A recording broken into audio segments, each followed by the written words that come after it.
Hi, class. So we're talking about character-driven storytelling over plot-driven storytelling. As I referenced in the text of today's announcement, one of the challenges of thinking about writing this way is if you're someone who identifies more as a planner or an outliner for the material you'll be writing.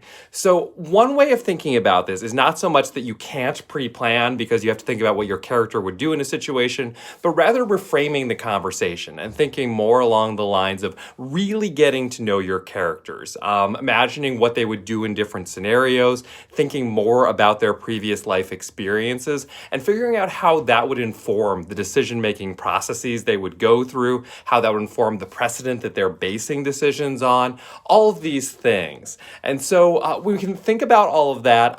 We can kind of get to the page and we can get quicker to what would this character think of in this scenario. Or you can still do that pre-thinking around what a character would choose given the circumstances that you find themselves in that point of the story.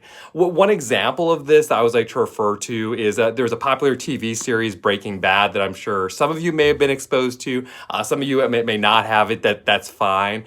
But I think it's a useful example because one element of that show was in the writer's room, they would consider what the main character would do in different scenarios. Because for anyone who's seen the show, the character Walter White constantly finds himself in these sort of impossible scenarios to find the solution.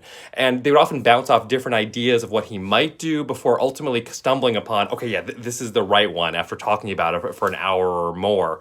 And what they discovered was that they could put all of those other alternatives of things people might think that they would do that didn't quite work for the character or for the situation, and other characters could pitch those things. But then the character himself, Walter, could actually say the right answer, what they were going to do really quickly based on what the writers had come up with. So similarly, there's no harm in thinking through different scenarios and kind of thinking out different options that a character might pursue, but then going with the one that ultimately feels the best. I think all the principles that make outlining and planning useful still apply very much, just in a slightly different way when we think about character-driven stories over plot-driven ones.